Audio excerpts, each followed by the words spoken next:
Season 4, I underestimated you. Let there be a reason as to why I take this show seriously. Over my experience of my reviewing criteria, I had the unfortunate realization about Hollywood industries. Coming from a citizen of Southern California, even though there are movies nowadays worth seeing, even though there's excitement of what movies and production may behold, Hollywood doesn't care about quality entertainment. They only care about money. It explains a lot when Disney no longer attempts to make another traditionally animated feature. Even though they tried, the outcome is more depressing. It explains a lot when another remake is in the works. Because God forbid Hollywood comes up with an original concept. It explains a lot when we get another entry of Resident Evil, Michael Bay's Transformers, and of course another entry of the disgusting high-pitched vocalic rodents who do nothing more than wave keys in front of their children and profiting so high over movies that have more effort put into them. It's sickening. And what's even worse, not one coworker in the industry will listen to the critics. So why waste my breath? When it came to My Little Pony Friendship is Magic, I was impressed with what was shown. I felt it the very moment I realized how happy I was to hear you, to see you, how much I cared about you. The spark ignited inside me when I realized that you all are my friends.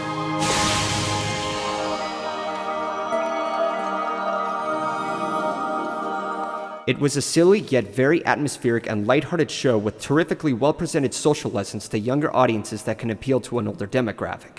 Never in my life did I think I would be entertained with something that would originally please young girls. With newer audiences gaining and with our hype that leads to neutral viewers, however, that is why I take the show seriously. God forbid our impression leaves a wrong impression to their other viewers. To this day, it's still a great show to watch, and Twilight's Kingdom is large proof of that, for it's an end to a season with many events that have occurred. Even though the finale has somewhat questionable moments, it doesn't take away the importance of what the show is about. Megan McCarthy played her cards right for the arc. It's a dramatic, action-packed two-parter on the surface, but to its core, it brought out a very satisfying, deep finale about obstacles to overcome, ranging from tyranny, what purposes to find in your life, trust and betrayal, delicate choices, and changes that are rather tragic, but are set up for better outcomes. There's a lot going on in this finale, as it is tied to many loose ends. Even though it wasn't perfect, it doesn't take away the purpose of what was shown and delivered. We open up with Twilight laying down the tapestry of a nation of the few rulers who arrive at the Crystal Empire. Twilight is unsure afterwards of what her purpose serves for a princess. Well, it's just that Princess Luna raises the moon, Princess Celestia raises the sun, you protect the Crystal Empire, and all I seem to do is smile and wave. This, right off the bat, leads to the viewers in the same question about her place in Magical Mystery Cure, and thus the question is now talked about in the show. Sometimes you have to be patient in order to find your place. The episode stops at nothing to lay it down as we're given a musical. All the princesses have their singing lines along with. Your destiny's uncertain, and that's sometimes hard to take, but it will become much clearer with every new choice you make. Patience is never easy. I understand wanting more. I know how hard it is to wait, to spread out your wings and soar. Well, that's something the fans won't scream joy about. The only complaint that I have with the song is that visually there's a copy and paste of the Princess Cutie marks being recycled. But nonetheless, I found the song to be amusing and adding to its topic on Twilight's role. It isn't long, however, before we're introduced to our next villain, Tyrek, a character who was once from a Generation 1 episode, Rescue at Midnight Castle. It was a pilot episode that initiated the TV lineup of the My Little Pony franchise entirely. Told through a storybook like the pilot intro, Tyrek's brother Scorpan betrayed and turned in Tyrek when attempting to steal the magic in Equestria, and was sent to Tartarus for over 1,000 years. Within recent time, however, he's become strong enough to walk on the boundaries of Equestria. In his motivation, he consumes and absorbs magic and grows more powerful from any of the ponies from Unicorn to Earth to Pegasi and take over Equestria. This villain is one of the most convincing I've seen on screen, and even more so, he plans ahead of his outcomes of what he knows of. Did I mention this was written by Megan McCarthy? From this point on, that based on what villains I've seen recently, I don't think Megan McCarthy can write villains very well. Megan, you are full of surprises. I know about what I said about Sombra, but I think I found a new favorite villain here. Tyrek is threatening, he shows it, he steps his boundaries of what can get in his way, and he would change things for the worst in civilization. This was a villain who enjoyed being a villain, and not just for the sake of it. This was what I asked for in the entire show. In addition, Tyrek is manipulative, which leads me to the other character involved, Discord. I'm afraid I must call in another to stop Tyrek. Discord. At first I thought this was completely random for the Alicorns to rely on, but I can't forget something that Celestia said in the past. But I have use for Discord's magic if it can be reformed to serve good instead of evil. Just a food for thought. Sadly, Discord is manipulated by Tyrek, and matters have gotten worse. Going over the box, I'll first be honest and say that I wasn't very fond that the symbolic rainbow epiphanies were the keys because I'm not a fan of using symbolism or subtlety as a main plot device. That also explains why I don't like Sombra. I assumed that it was the only ongoing arc. What I didn't realize was what else the arc carried with, and how it was supported for the obvious subtitle of the show, that being the journal. It wasn't just an entry of ongoing lessons the show carried, it was set up to remind them that they faced the most difficult challenges based on their elements of harmony. All of you had tough choices to make, but when you made the right one and embraced your element, it helped some pony else make the right choice too. Each of you received something from the pony whose life you helped change. I know it sounds crazy, but maybe there's something special about those objects that could lead us to the location of the keys. Some would consider it predictable, but while I didn't like the symbolism being put to use, it still worked because it was more or less about the importance of their character traits, as it was them being put to the ultimate test as a stepping stone for character development. However, there's only one key left, and that predictability is saved for the later half. If there's anything I had a problem with, Celestia and the rest of the Alicorns handed all of their magic to Twilight so that Tyrek wouldn't get his hands on it.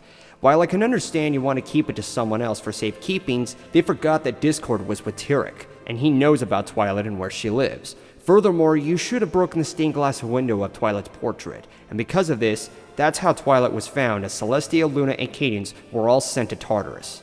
And what's worse, not only was Twilight found, her friends have been captured, and her library is now destroyed.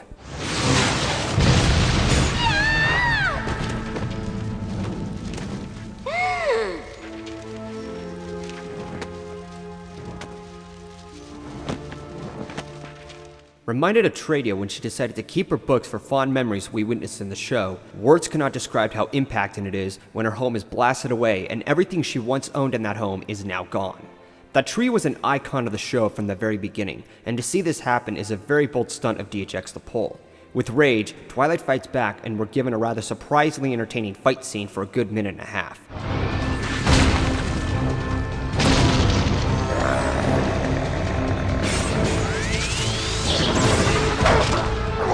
Let's just hope the show doesn't become Dragon Ball Z later on, because the show is not about action, it's about characters and relations. Alas, however, it is of no use. Coming to an impasse, Tyrek uses Twilight's friends in exchange for the Alicorn magic. Though the commitment is tough since it's the cost of what remains important for Equestria, that makes the point. Twilight stumbles upon her toughest challenge, and thus it brings forth the last and final epiphany of the box, her element of magic. Upon watching the interactions between Discord and Tyrek, it's pretty clear on what Discord was drawn into. He was doing his duty until Tyrek manipulated him to join forces. Throughout his finale, Discord helped out Tyrek, and was even rewarded a sign of gratitude and loyalty, Scorpan's medallion. But alas, Discord gets double-crossed. You've helped me grow strong. You've provided the means by which I can obtain Princess Twilight's magic. And now you are no longer of any use to me. This leads me to something I was fascinated from. Throughout the season, especially according to Three's a Crowd, Twilight wasn't fond of Discord regardless of his reformation. This was unexpectedly an arc that was saved until the finale. On Discord's behalf, he continued making his mistake by betraying everyone until his underestimation of Tyrek was drawn back to him. Surely you saw this coming. I didn't. I truly didn't. His arrogance that blinded him left him in regret and sorrow. We aren't worth it! Oh, but you are, Fluttershy. You're the pony who taught me that friendship is magic. I had magic and friendship, and now I don't have either. Losing everything you can admire can be devastating, and now Discord is laid down to that position. But to top off his character, he handed the medallion to Twilight, becoming the final key item. Kira tricked me into believing that he could offer me something more valuable than friendship. But there is nothing worth more. I see that now. He lied when he said that this medallion was given as a sign of gratitude and loyalty. But when I say that it is a sign of our true friendship, I am telling the truth.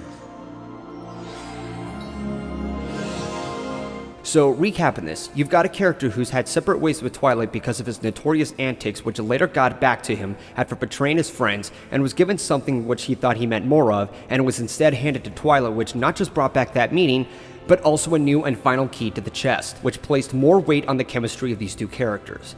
That's a lot to be put into for the season, Megan. Major respect for that unexpected plot point. With the final key, the chest is finally open, and a new source of power is given from the Tree of Harmony. Their rainbow power.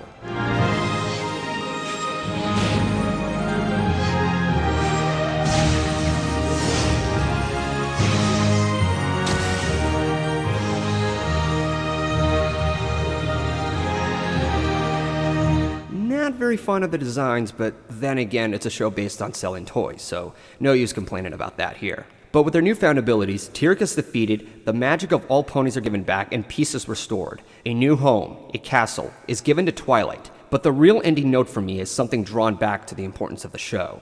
As princess, I believe I have the power to spread the magic of friendship across Equestria. That is the role I am meant to have in our world. The role I choose to have. But I didn't defeat Tyrek on my own. It took all of us to unlock the chest. Most medias have a tendency of having one character be the hero and center the world around that character. It's a done-to-death phenomenon that still continues today and strikes the egos of those around us who grow up with the setup. Not this show. It's not just about Twilight. It's about everyone else and their importance, and it's pretty obvious, especially since Sister Social did not include Twilight to begin with. It's a show about relations and characters who take the importance in the show and what they all learn from. Season 4 was another stepping stone for all of them, and with the events that happened, the end of one chapter comes a new beginning. Season 4 was a lot better than I thought it was. It brought a lot of memories of who I was with from my review in progress. They become unforgettable experiences for me that will hopefully lead for the better. I can remember like it was yesterday when I first started. I never thought that time would pass by this quickly, but looking back, they have something for me to truly appreciate. Admittedly, a lot of us have been dysfunctional, and even worse, we were given a rather bad reputation of the fandom. This was not meant to happen. But that's what happens when things aren't thought out completely. We've had controversial moments, we faced hard times, but we are to understand each other, and we have. We may have made mistakes, but that's what makes us grow stronger. That's what makes anyone grow stronger. There's always a challenge to face and mistakes to admit to, and you're never going to get any better unless you learn to face them. I won't deny it, I've been harsh on Season 4. I blinded myself with what I assumed it was before waiting for the rest of the season. That was a mistake I should learn from. I can't be absolute, but rest assured, whether expressively, comedically, artistically, or what have you, I do what I can to encourage improvement, not make the creators look bad. And you know what? I think they have improved. This isn't about what we want. It's not about what we expect. It's about what we can address for the better. We may have been dysfunctional, but in the end, reviewers, analysts, and even you viewers in what you have provided, we stand together. But the one question still remains. Can we last another season? The short answer, we don't know. However, there's no doubt we'll find out. Until then, I'm GoldenFox, and I will catch you all on Season 5.